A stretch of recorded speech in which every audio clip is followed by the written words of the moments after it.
Good evening, friends and fiends, dear witches and warlocks and night owl supremes. Welcome to A Bit Late, where tonight we are reading The Brave Little Tailor, a fairy tale that's quite long, so I do encourage you to get comfy and cozy and make a whole pot of tea for this one. And as a bonus, because it's a story about sewing, scissors. Many scissors as a bonus for tonight's video. All sorts of scissors, actually. We have very sharp shears, used only for cutting fabric. Pink ring shears. These are used when you're sewing something that's woven and you don't want all your hard work to come out at the seams. Go figure, right? You spent so long sewing. Keep it together. I have assembled quite the assortment of sewing shears in the few months that I've started sewing. Here are the little baby thread cutters.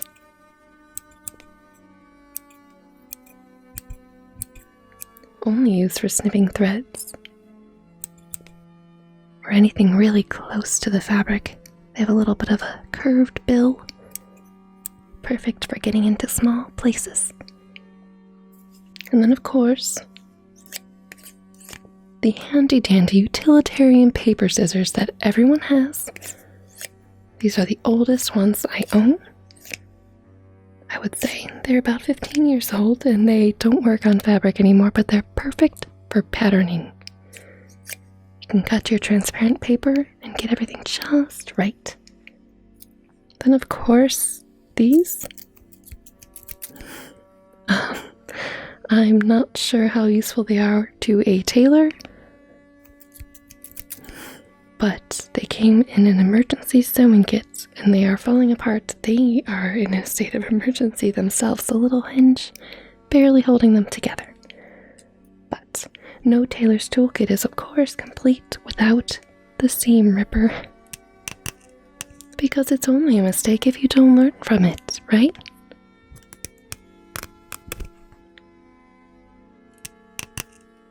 Well, I can't say that sounds soothing, but it sounds like progress. Anyway. Now that you've met the scissors, you will hear what they sound like cutting fabric later on, I'm sure. I should mention that today's story is brought to you by the letter S. For scissors. Of course, smooth scissors and sharp shears that should send you smoothly into an especially sweet, serene, soporific slumber. Post-haste. And of course, T for the entirely not timid tailor, too boastful to quit and bent on traveling the entire world until it's at his feet. How he starts this adventure, we shall soon find out. So do get comfy, get cozy, gather around you your pillows, your blankets, summon your animal familiars, gather your coffee and tea. This is some blueberry rhubarb tea, and I've added quite a lot of ginger in order to sustain my voice through this story tonight. I always add things, makes them more interesting, and in this case, spicy. Sort of. Letter S. So during tonight's story, you will hear the sound of scissors, of course, some whispers, maybe my cat will make an appearance, I'm not sure. She's usually summoned by the magic, but the story might suffice. But without further ado, do get comfy, get cozy, gather everything you need to get comfy and ensconced for tonight's story. The Brave Little Tailor.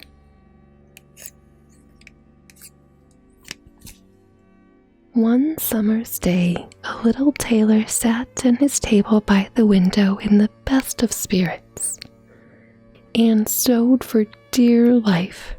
I can relate.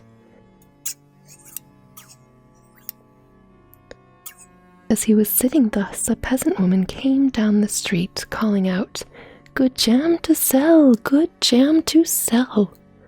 This sounded sweetly in the tailor's ears. He put his frail little head out the window and shouted, "Up here, my good woman, and you'll find a willing customer." The woman climbed up the 3 flights of stairs with her heavy basket to the tailor's room, and he made her spread out all the pots in a row before him. Picky, picky. He examined them all, lifted them up, and smelled them, and said at last, "This jam seems good. Weigh me 4 ounces of it, my good woman, and even if it's 1/4 of a pound, I won't stick at it." The woman, who had hoped to find a good market, gave him what he wanted, but went away grumbling wrathfully. "Now heaven shall bless this jam for my use," cried the little tailor. "What? And it shall sustain and strengthen me." So she's upset, and he's going to be sustained and strengthened. He's very happy. He's in good spirits today. He fetched some bread out of a cupboard, cut round off the loaf, and spread the jam on it. "That won't taste amiss," he said, "but I'll finish that waistcoat first before I take a bite." He placed the bread beside him, went on sewing, and, out of the lightness of his heart, kept on making his stitches bigger and bigger. Oh! In the meantime, the smell of the sweet jam rose to the ceiling, where heaps of flies were sitting, and attracted them to such an extent that they swarmed on it in masses. "Huh! Who invited you?" said the tailor, and chased the unwelcome guests away. But the flies, who didn't understand English, refused to let themselves be warned off, and returned again in even greater numbers. Of course they did. Free food. But isn't that just the way when you set food out, whether it's, tea, coffee, toast with jam, and then you get so engrossed in a project, you forget about the food, and then it's too cold or too warm, depending. I hope that doesn't happen with this tea here. So as a reminder, I'm going to drink some of it before I forget.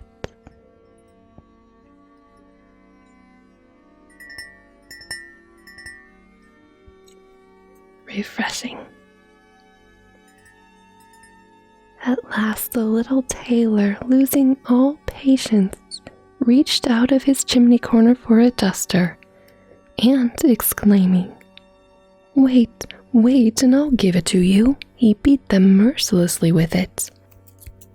When he left off, he counted the slain, and no fewer than 7 lay before him with outstretched legs.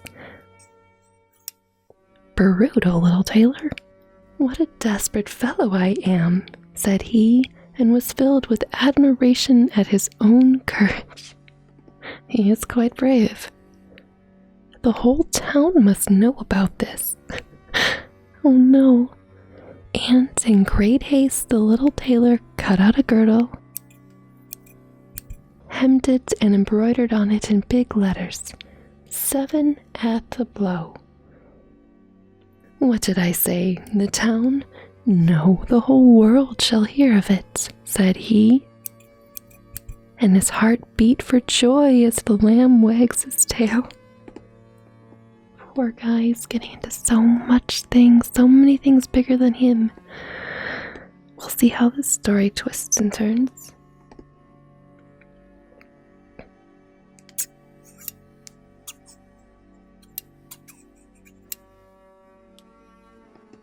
The tailor strapped the girdle round his waist and set out into the wide world, for he considered his workroom too small for the field of his prowess. No, buddy. Before he set forth, he looked around him to see if there was anything in the house he could take with him on his journey. But he found nothing except an old cheese. Old cheese, please.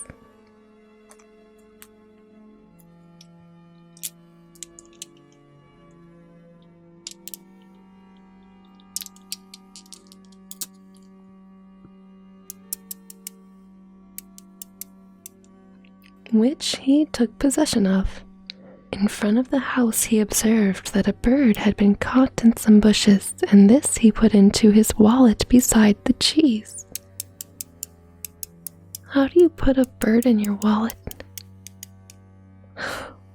What if the bird's not quite dead? He could eat the cheese. It's a good deal for the bird. Then he went on his way merrily, and being light and agile, he was never tired. Interesting. I didn't know he was in prime physical shape, but oh well. If I sit at my desk all day, or if I sat at a sewing machine, I would be exhausted after doing some physical exertion. But not this little tailor, probably because he is so brave. His way led up a hill, on the top of which sat a powerful giant, who was calmly surveying the landscape. The little tailor went up to him and, greeting him cheerfully, said, "Good day, friends. There you sit at your ease, viewing the whole wide world. I'm just on my way there. What do you say to accompanying me?" The giant looked contemptuously at the tailor and said, "What a poor, wretched little creature you are." "That's a good joke," answered the tailor, and unbuttoning his coat, he showed the giant the girdle. "There now, you can read what sort of fellow I am." The giant read, 7 at a blow, and thinking they were human beings the tailor had slain, he conceived a certain respect for the little man. But first he thought he'd test him. So, taking up a stone in his hand, he squeezed it till some drops of water ran out. "Wow, now you do the same," said the giant, "if you really wish to be thought strong." "Is that all?" said the little tailor. "That's child's play to me." So he dived into his wallet, brought out the cheese, and pressed it till the whey ran out. "My squeeze was in sooth better than yours," said he. The giant didn't know what to say, for he couldn't have believed it of the little fellow. To prove him again, the giant lifted a stone and threw it so high that the eye could hardly follow it. "Now, my little friend, let me see you do that." "Well thrown," said the tailor. "But after all, your stone fell to the ground. I'll throw one that won't come down at all." Oh, this is good. This is a smart little fellow, I'll give him that.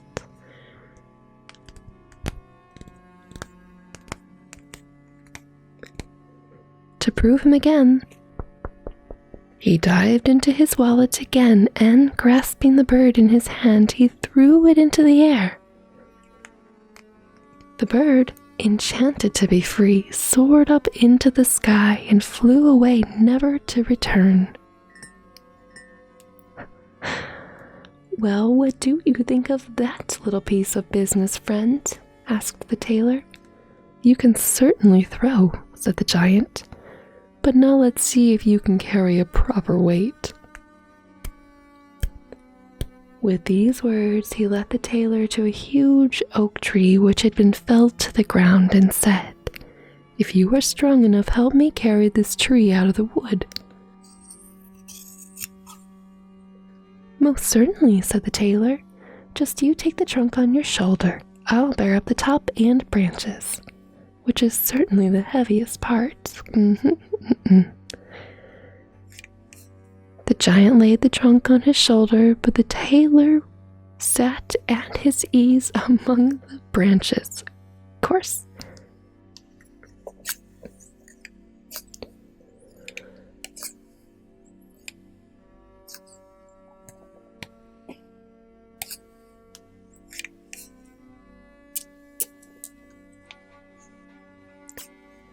And the giant, who couldn't see what was going on behind him, had to carry the whole tree, and the little tailor into the bargain. Oh no. There he sat behind him in the best of spirits, just like the beginning of the story, lustily whistling a tune, as if carrying the tree were mere sport.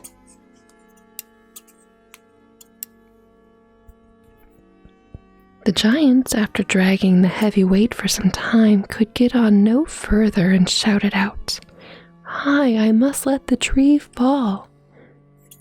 And the tailor sprang nimbly down, seized the tree with both hands as if he had carried it the whole way, and said to the giant, "Fancy a big lout like you not being able to carry a tree." Oh, my oh me.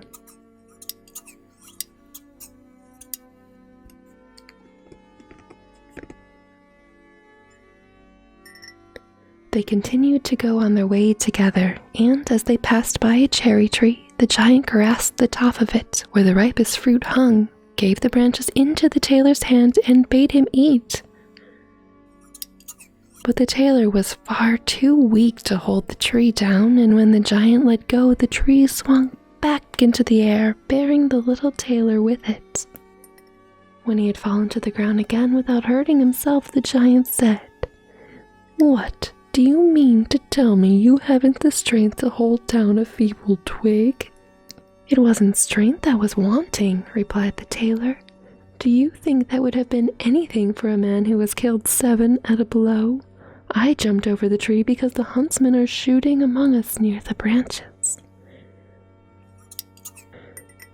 "Do you do the like if you dare?"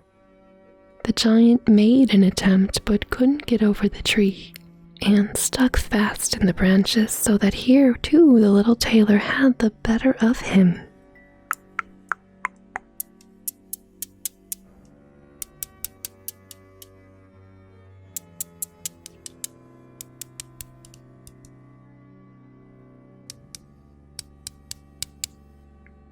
"Well, you're a fine fellow after all," said the giant. "Come, spend the night with us in our cave." The little tailor willingly consented to do this, and following his friend, they went on till they reached a cave where several other giants were sitting round a fire, each holding a roast sheep in his hands, of which he was eating. These are big giants. If they can hold a whole sheep? Seriously. The little tailor looked around him and thought, "Yes, there's certainly more room to turn around in here than in my workshop." The giant showed him a bed and bade him lie down and have a good sleep. But the bed was too big for the little tailor, so he didn't get into it. What? That sounds like ultra comfy. A bed, like, way bigger? You just roll around in it and be comfy no matter what.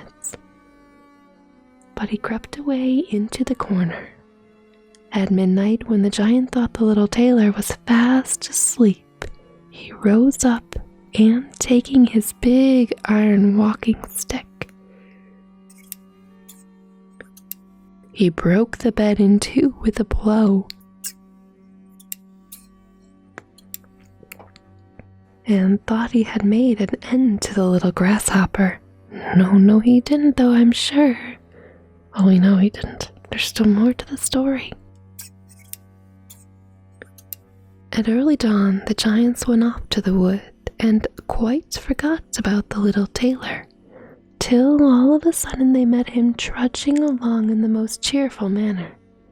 The giants were terrified at the apparition, and fearful lest he should slay them, they all took to their heels as fast as they could. The little tailor continued to follow his nose, and after he had wandered about for a long time, he came to the courtyard of a royal palace. And feeling tired, finally I thought he didn't feel tired, he lay down on the grass and fell asleep. While he lay there the people came, and looking him all over on his girdle, 7 at a blow. "Oh," they said, "what can this great hero of 100 fights want in our peaceful land? He must indeed be a mighty man of valor." Shire must be a great place indeed. Same we should be saying about tailors right now, for true. They went and told the king about him and said what a weighty and useful man he'd be in a time of war. But they're peaceful, they're not at war, right? And that it would be well to secure him at any price. This counsel pleased the king, and he sent one of his courtiers down to the little tailor to offer him, when he awoke, a commission in their army. Their peaceful kingdom, they have an army? I mean, I guess. I do always want to know the economies and politics of fairytale kingdoms, though. This is fascinating stuff, it really is. Oh my, maybe another time, though.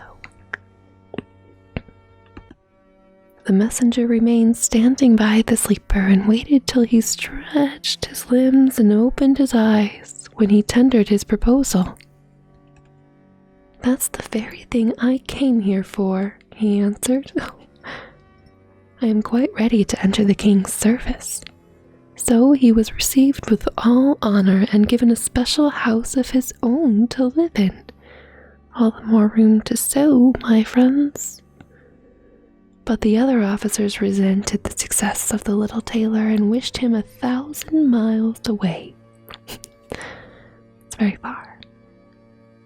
"What's to come of it all?" they asked each other. "If we quarrel with him, he'll let out at us, and every blow 7 will fall. There'll soon be an end of us." So they resolved to go in a body to the king, and all to send in their papers. "We are not made," they said, "to hold out against a man who kills 7 at a blow." The king was grieved at the thought of losing all his faithful servants for the sake of one man, especially one who can't fight. But he didn't dare to send him away, for he feared he might kill him along with his people and place himself on the throne. I mean, I wouldn't put it past the tailor at this point. He's pretty ambitious. He pondered long and deeply over the matter and finally came to a conclusion. He sent to the tailor and told him that, seeing what a great and warlike hero he was about to make him an offer. In a certain wood of his kingdom there dwelled 2 giants who did much harm. By the way, they robbed, murdered, burned, and plundered everything about them. No one could approach them without endangering his life.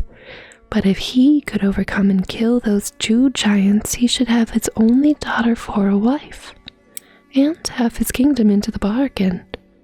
He might have 100 horsemen too to back him up. "That's the very thing for a man like me," thought the little tailor. "One doesn't get the offer of a beautiful princess and half a kingdom every day." "Done with you," he answered. "I'll soon put an end to the giants. But I haven't the smallest need of your 100 horsemen. A fellow who can slay 7 men at a blow need not to be afraid of 2. Oh, he's making them think that he killed giants. No, buddy. These tall tales are going to catch up with you.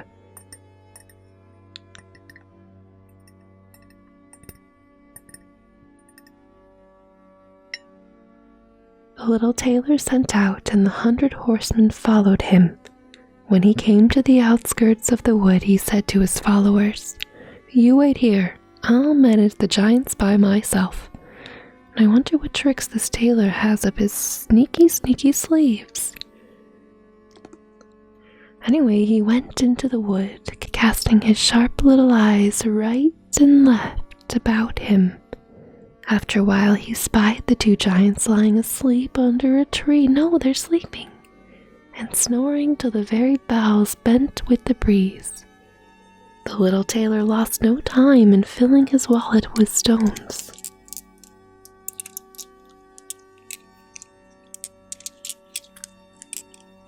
and then climbed up a tree under which they lay.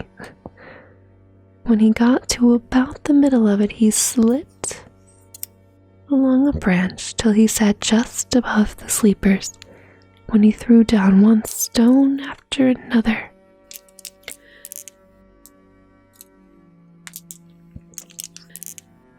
On the nearest giant. The giant felt nothing for a long time, but at last he woke up, pinching his companion, and said, "What did you strike me for?" "I didn't strike you," said the other. "You must be dreaming." They both lay down to sleep again, and the tailor threw down a stone on the second giant, who sprang up and cried, "What's that for? Why did you throw something at me?" "I didn't throw anything," growled the first one. They wrangled for a time till, as both were tired, they made up the matter and fell asleep again. I do have to appreciate the giants in a big brawl, but, we're tired, let's just go cuddle again, or sleep under the same tree. I'm not sure about the arrangement, but it sounds very simple and very easy and awesome.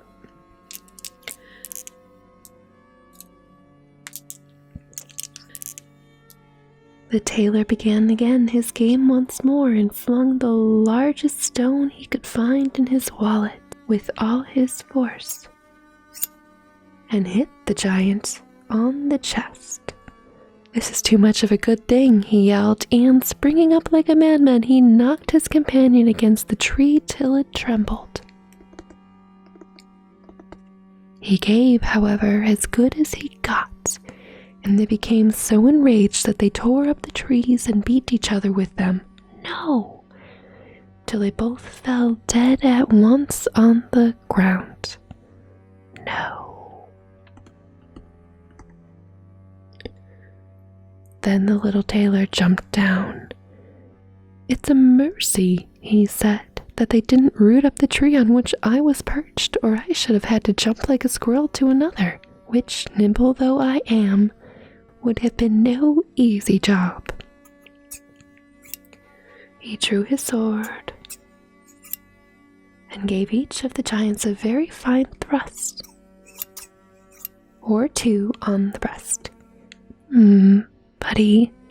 And then he went to the horseman and said, "The deed is done. I have put an end to the two of them, but I assure you it has been no easy matter, for they even tore up trees in their struggle to defend themselves. But all that's of no use against one who slays 7 men with a blow." "Weren't you wounded?" asked the horseman. "No fear," answered the tailor. "They haven't touched a hair of my head." He's not really lying.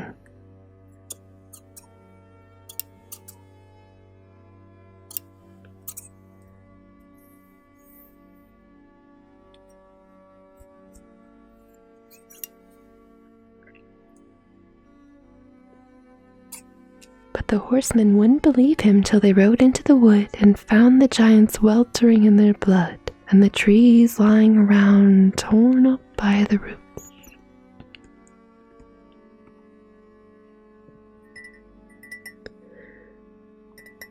The little tailor now demanded the promised reward from the king, but he repeated his promise and pondered once more how he could rid himself of the hero.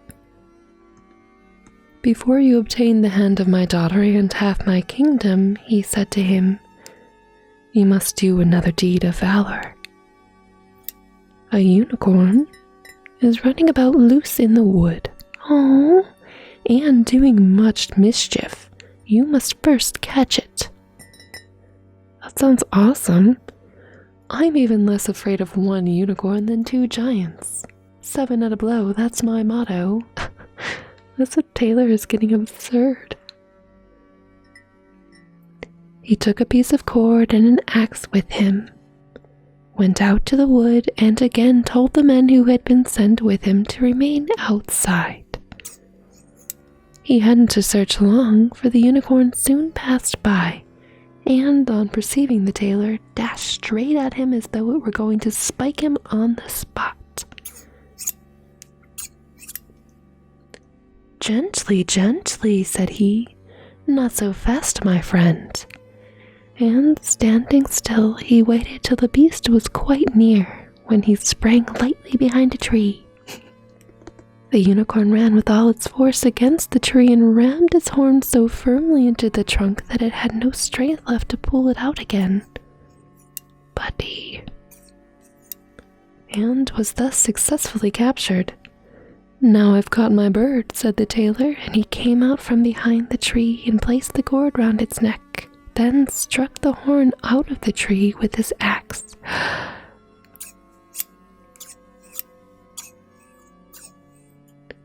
And when everything was in order, led the beast before the king. So did he chop off the horn? That's terrible. You gotta keep that on. It's like maiming the poor animal, or poor creature. You just don't do that. Side note, I especially love these scissors. They are only to be used for cutting fabric, and I've been cutting air. So I will be cutting some fabric right now. Because it's probably not good for the scissors to be cutting air. Repeatedly, repeatedly, repeatedly, so.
I can't wait for you to hear the pinking shears.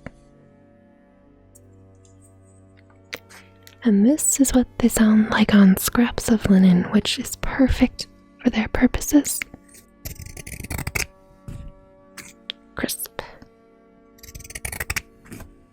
Sealing in the seams.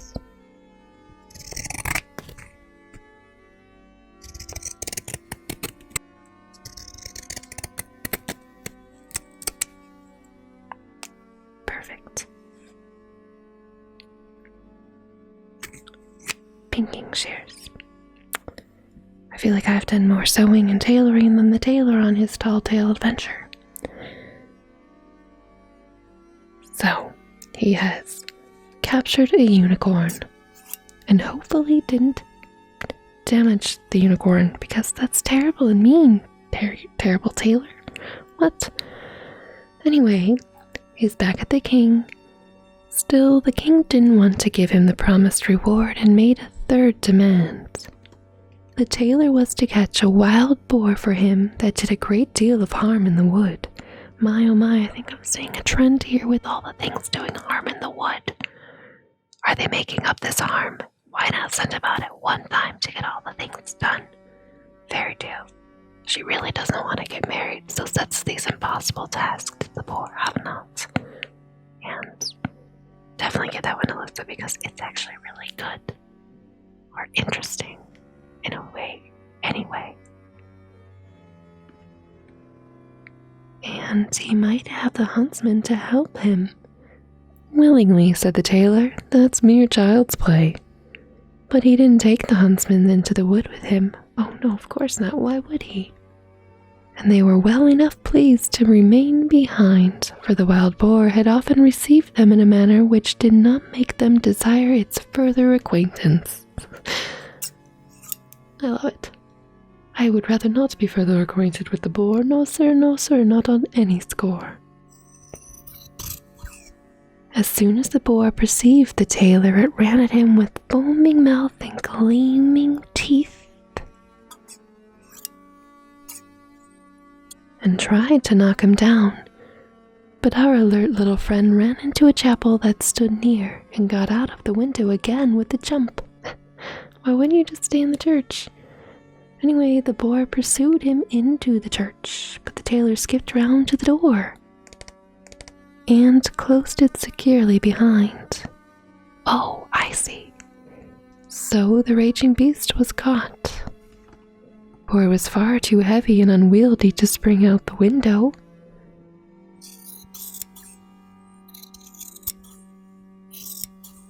The little tailor summoned the huntsmen together that they might see the prisoner with their own eyes.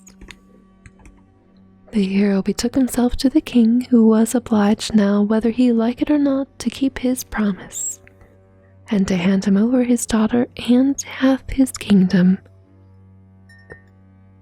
Had he known that no hero warrior, but only a little tailor stood before him, it would have gone even more to his heart. So the wedding was celebrated with much splendor and little joy, and the tailor became a king. Right, I guess. After a time, the queen heard her husband saying one night in his sleep, "My lad, make me a waistcoat and patch these trousers, or I'll box your ears." Thus she learned in what rank the young gentleman had been born, and next day she poured forth her woes to her father and begged him to help her get rid of a husband who was nothing more or less than a tailor. Oh boy. But does it matter? I mean, probably, and maybe. I don't know, I mean, they don't even know who he is, and he's coming from a different country, maybe. Does rank matter? I don't know. Wish the princess was given a choice, though, in the matter. The king comforted her and said, "Leave your bedroom door open tonight. My servants shall stand outside, and when your husband is fast asleep, they shall enter, bind him fast, and carry him onto a ship." What? "Which shall sail away out into the wide ocean." The queen was well satisfied with the idea, but the armor-bearer, who had overheard everything, being much attached to his young master, went straight to him and revealed the whole plot. "I'll soon put a stop to the business," said the tailor. That night he and his wife went to bed at the usual time, and when she thought he had fallen asleep, she got up, opened the door, and then lay down again. The little tailor, who had only pretended to be asleep, began to call out in a clear voice, "My lad, make that waistcoat and patch those trousers, or I'll box your ears. I have killed 7 at a blow, slain 2 giants, led a unicorn captive, and caught a wild boar. Then why should I be afraid of those men standing outside my door?" The men, when they heard the tailor saying these words, were so terrified that they fled as if pursued by a wild army, and didn't dare go near him again. So the little tailor was and remained a king all the days of his life. The end of the Brave Little Tailor. I think that the clever little tailor makes more sense, but he does think himself quite brave, and I guess that's most of the battle, isn't it? If you think you're brave, or you think a thing, eventually the thing is, maybe? Like you psych yourself into it or something like that. But what I do know is that story was interesting. A tailor tailing tall tales is quite something, I will say.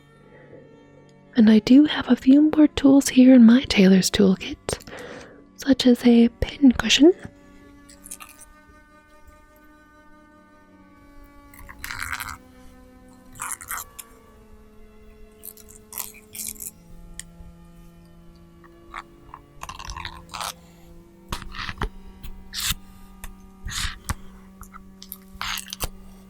it's like acupuncture, but on a purple tomato looking thing.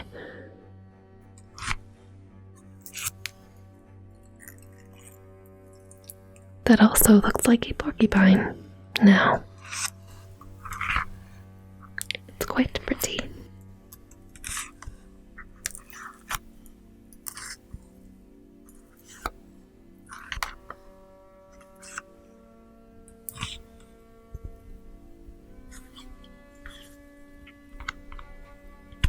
Quite plucky.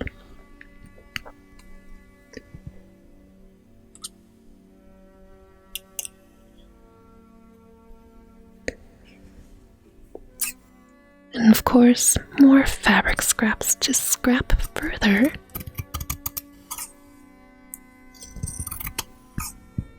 That is the linen. It's quite a tough thing. Makes great summer shorts, but wrinkles quite easily.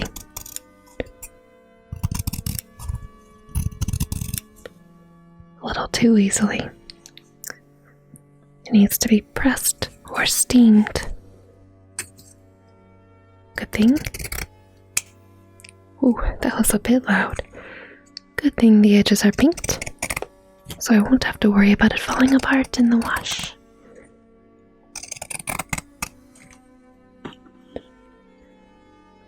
But I do think the smoothest sounds of slicing scraps has got to be the fantastic fabric scissors extraordinaire on these elastic spandex materials. This one's striped black with white. Made quite a nice shirt.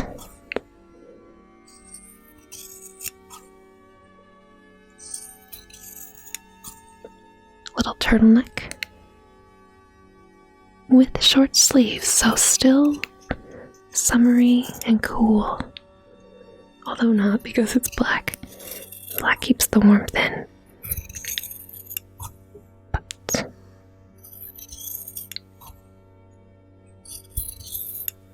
I'm going to cut a long strip of striped fabric for you. Maybe you can use it as a headband or something to tie your bangs back or your fringe as you're working on projects. Because it's so annoying when it gets in the way. I actually chopped off my bangs yesterday because I couldn't see while sewing and reading.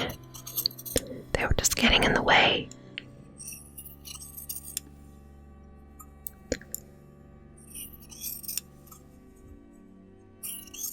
Sewing can be so engrossing, but so can scissoring striped fabric.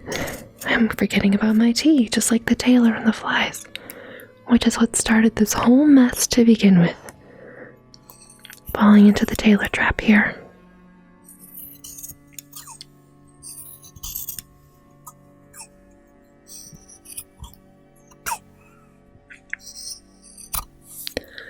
I must say, cutting the fabric is much more fun than cutting air, and it sounds much smoother too, I think.